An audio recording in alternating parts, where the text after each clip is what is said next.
What's going on? Happy Monday, July 9th.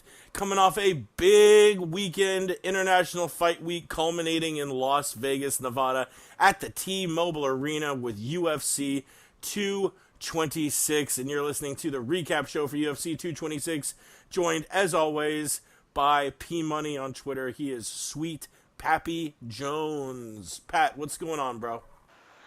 Oh, Big Jake, we are just recovering from International Fight Week. It was a superb weekend. Friday we had the tough finale. Saturday had UFC 226. The International Fight Week curse was alive and well, though, with Holloway being a last-minute scratch from his title fight against Brian Ortega. That did not dampen the weekend too much, though. It was still a solid action all the way around. Can't wait to talk about it and look forward to this Boise card we got coming up this weekend. Yes, we will be back later in the week breaking down Boise. Look for that podcast to drop maybe around Thursday. A lot of fun scraps on that one this coming Saturday on Fox Sports 1.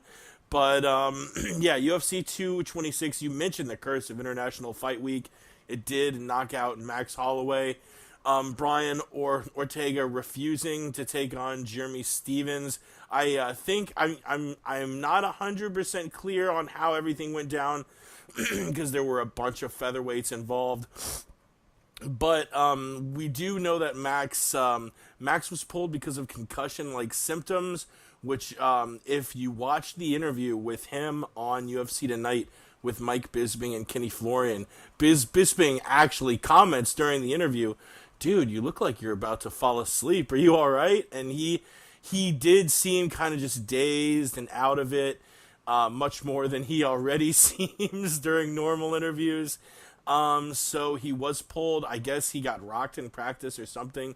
Concussions are a very serious thing. I've talked about in my own personal experience, having broken over 20 bones. I've broken, I've torn my ACL, done a ton of stuff. The most serious injury I've ever had by far is a concussion. So I definitely don't look at that things like that likely. But the good news is the turnaround might be quick. If it wasn't that bad of a concussion, we might be looking to have Ortega Holloway rescheduled for the near future. Maybe not, in the next month, but perhaps in 2 or 3 months down the line.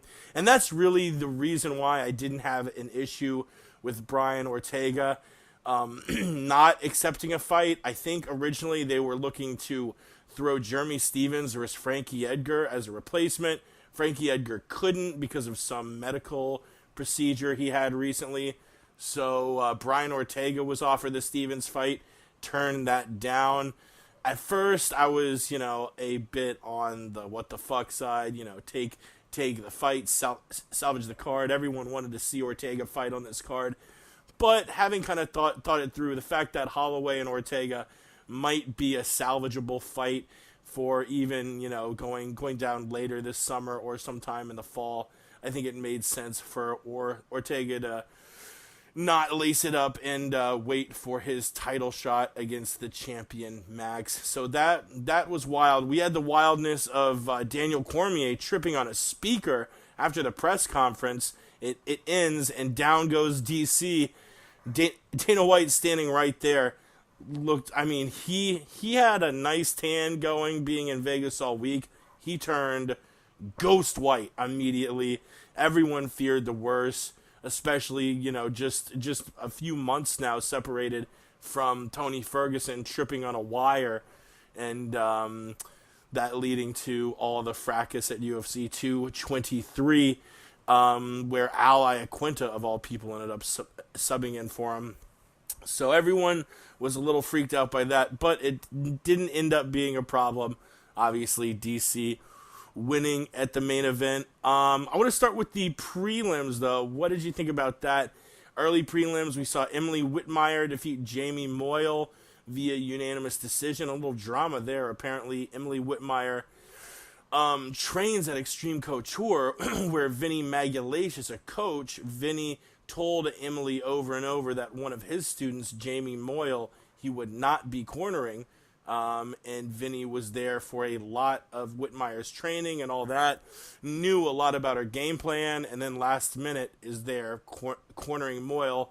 I've got a lot of friends in the business who are friends with Vinny, so I'll kind of wait to hear Vinny's side of it before I cast judgment, but that definitely sounded a little shady.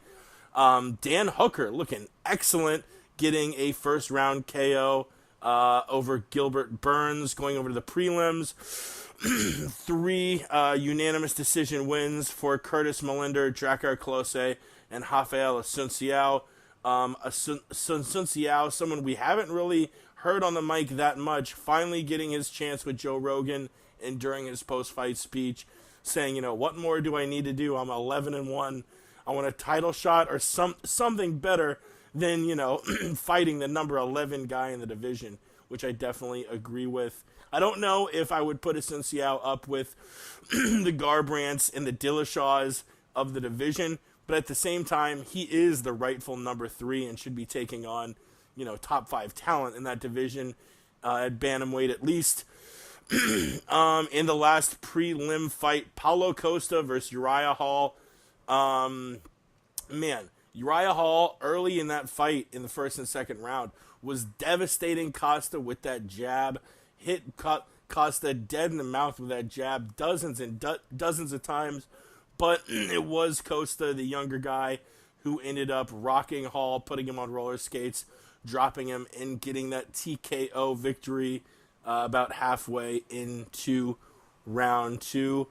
Pat, what did you make of these UFC 226 prelims? Oh man, the prelims started things off very nicely for UFC 226. As you mentioned, a little bit of drama with the Whitmire-Moyle fight. I had read an article with Vinny Magalhaes saying that he had told one of Emily Whitmire's managers or something to that effect that he would in fact be in Jamie Moyle's corner, and that apparently the manager that Vinny had talked to never relayed that information to Emily. So it's basically on Emily's camp for the lack of communication, is what Vinny was saying. Some people would say it's on Vinny for not telling that to Emily Whitmire directly, as that's kind of the decent human thing to do, just person to person. But in the same interview, Vinny had also stated that he said, I barely know who Emily is. Like, we don't train together.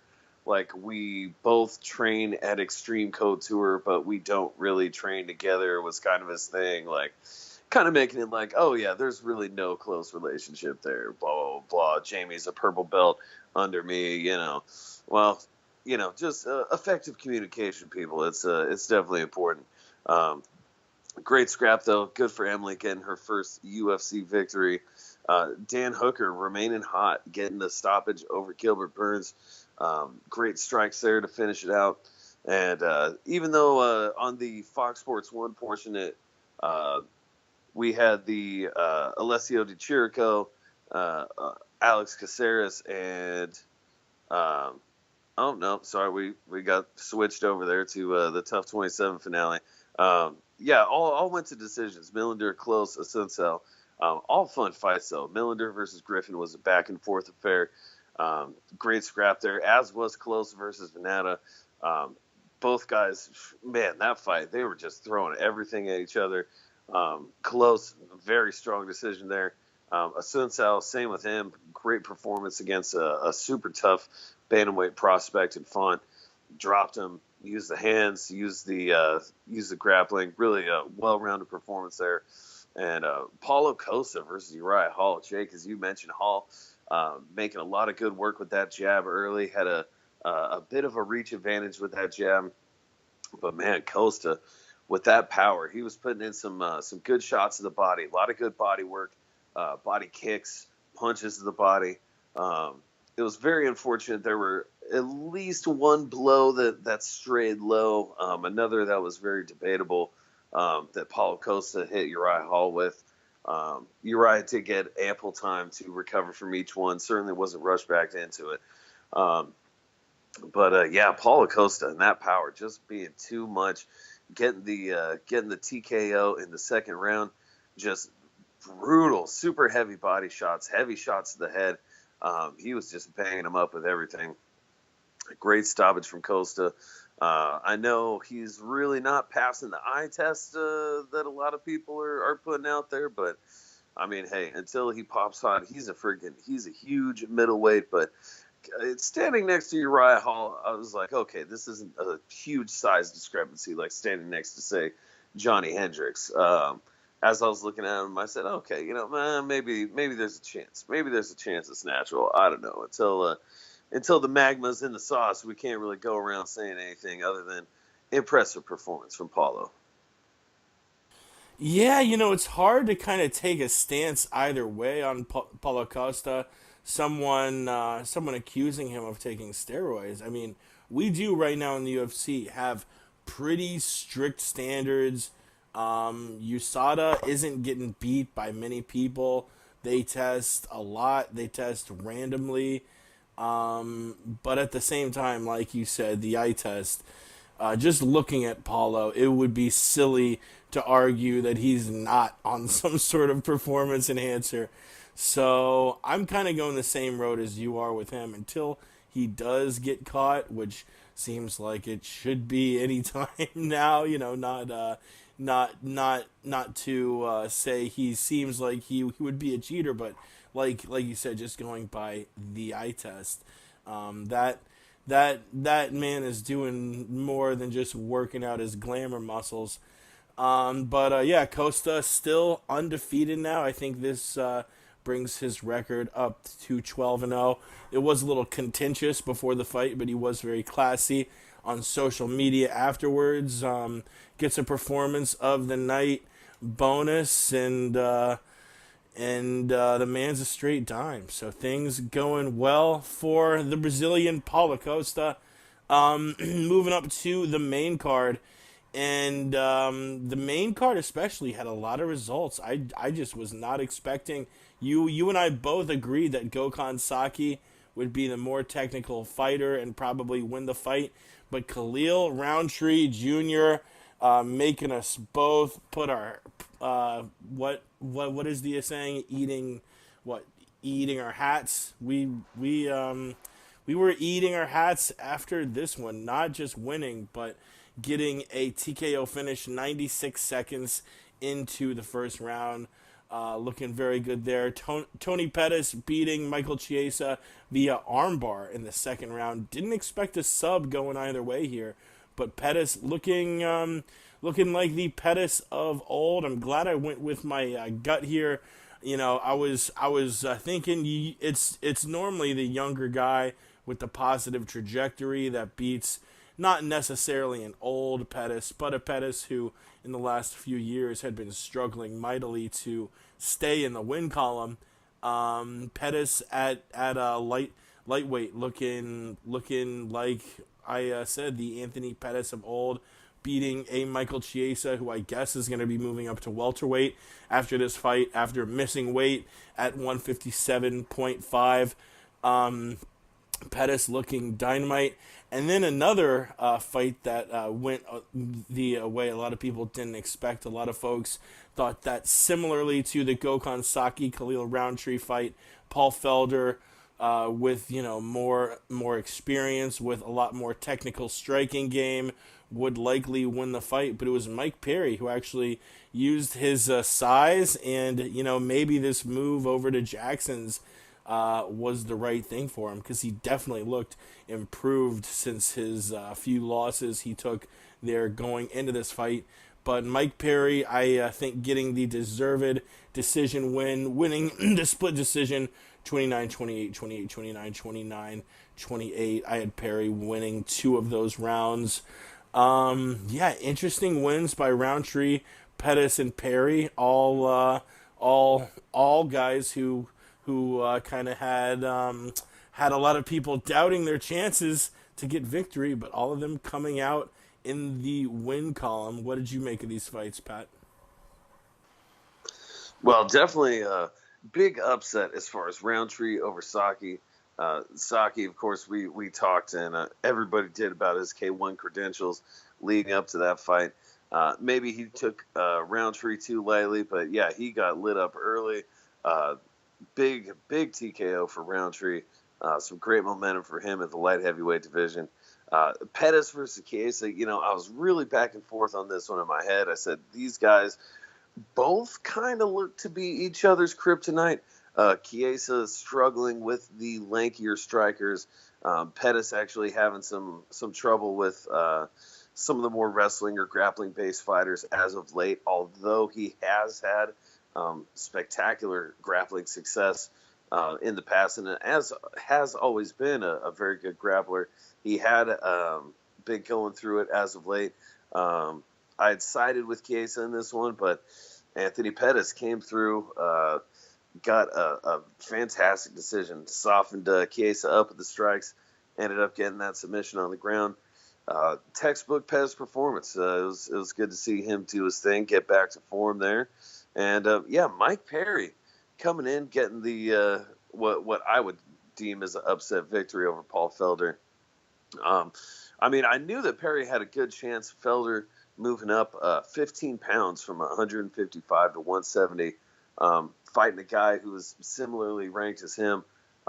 Even though Felder was a little bit taller, as I was watching this fight, I realized where I'd made the miscalculation. And, I said there is, or at least there can be, a difference between guys moving up a weight class just by virtue of them not cutting, and guys who are actively cutting down to get to that weight class. Like, if you're the guy who's actively cutting down, you're probably still going to be bigger. And I feel that was the case with Mike Perry. Again, Paul Felder a little bit taller, but you could just see, as far as the stoutness, Mike Perry, just a very, very, very stoutly built welterweight. Paul Felder, I said, yeah, I could see him. And of course, this being short notice as well. Paul Felder didn't have time to really hit the weights and strength training or anything like that. Again, he was basically just a lightweight that didn't cut weight. It's not like he was a lightweight that put in a bunch of strength and conditioning to, build the added muscle or et cetera, et cetera. It wasn't one of those things. So, Felder still did well considering, but the platinum Mike Perry got it done in good fashion. Definitely seemed to be picking up some tools already from the tutelage under Jackson Winklejohn. Solid performance there. It was action from the very beginning. These guys were both busted up the first 30 seconds in the first round. So definitely solid action. Very fun. And Mike Chiesa missing weight brings up another thing which we might dedicate a whole episode to in the future. Who knows? But as far as the weight classes in the UFC, the potential future redistribution of weight classes, there's been a lot of talk, especially recently, about the need for a 165 because there's so much talent that seems to be between 155 and 170, and they don't necessarily fit into either mold. Look at guys like Chiesa, guys like Kevin Lee, even guys like Paul Felder, perhaps, where they would fit in with a future reshuffling. That would be very interesting.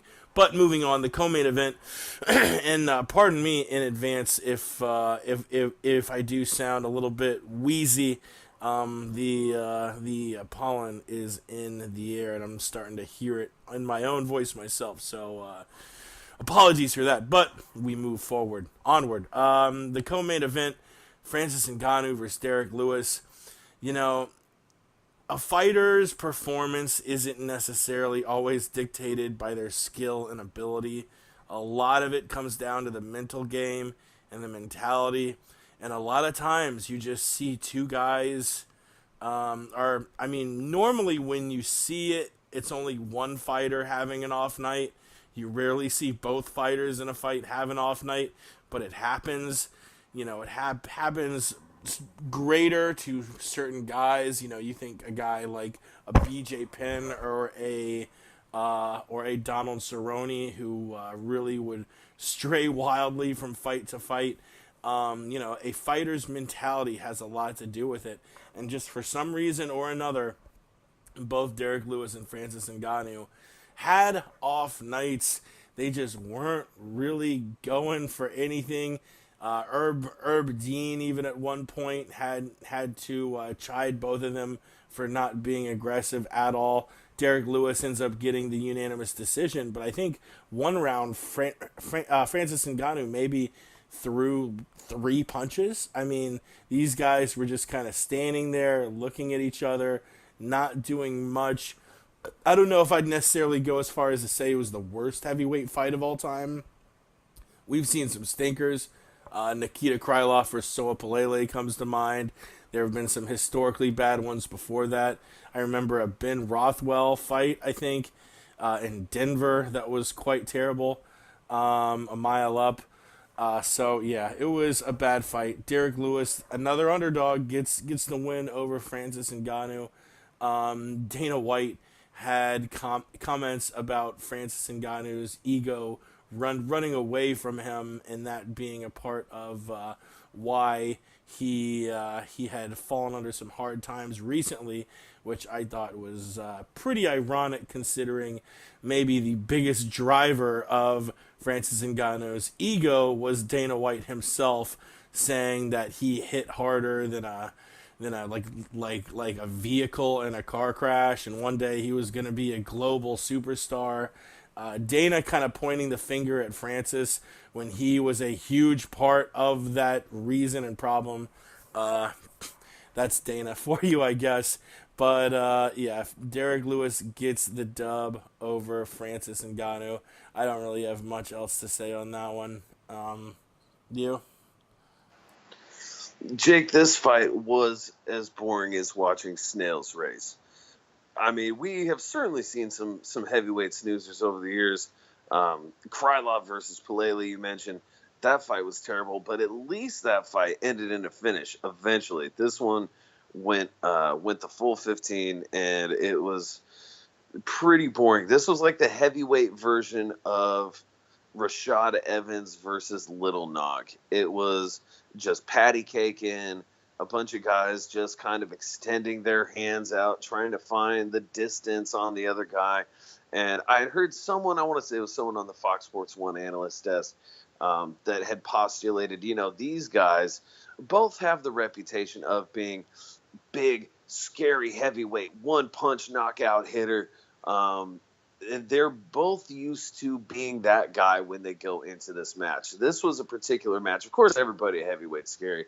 Everybody at heavyweight can knock you out at one punch. Any punch with the small gloves, et cetera, et cetera. But still, of course, anyone can get knocked out with any punch in any weight class. But there are still different levels and different levels of scariness, and people who are regarded, there's volume strikers, there's one punch hitters. And yeah, Derek Lewis, Francis Ngannou, definitely regarded as some of the biggest and scariest. And it was really one of the first times, even though, they've both taken on some of the biggest and scariest guys at heavyweight. As far as just reputation, these were the two guys, they basically had the same reputation as one another. It was almost like fighting a mirror image of themselves, I dare say. And yeah, led to basically a stalemate of a fight. Derek Lewis, I think, was just a little less scared to engage in this one, a little less hesitant, and just did enough out there to realize, look, nothing is really happening in this fight. If I just put a couple strikes out there, I'll probably take it. And that's exactly what happened. Your boy did call for Derek Lewis to win this one. Didn't really go anything how I envisioned it or would have liked it to, but when those big underdogs cash, you'll take it however you can get it. But yeah, absolutely one of the more boring heavyweight fights I've ever seen. Yeah, I put a couple of units of sports entertainment on Derek Lewis as well. Got a decent return on it, as boring as the fight was. And then we go to the main event. Daniel Cormier versus Stipe Miocic, and Daniel actually called his shot. I'm not going to play the clip in fear of being struck off of YouTube, but on a interview with, I think, the UFC Tonight crew just a couple days before the fight, he talked about how he had been punching a lot harder, and B talked a lot about how he thought he exiting the clinch Stipe's hands would be a little low, and he would have a chance to catch him then, and he did exactly that. They were tied up in the clinch, and as they disengaged, Stipe's hands were just a little bit too low. Daniel rocks him with a right hook, drops him, and follows up and becomes your fifth multi-division champion. 4 minutes and 33 seconds into the first round by KO. DC now a champ, and currently holds both belts at 205 and 265.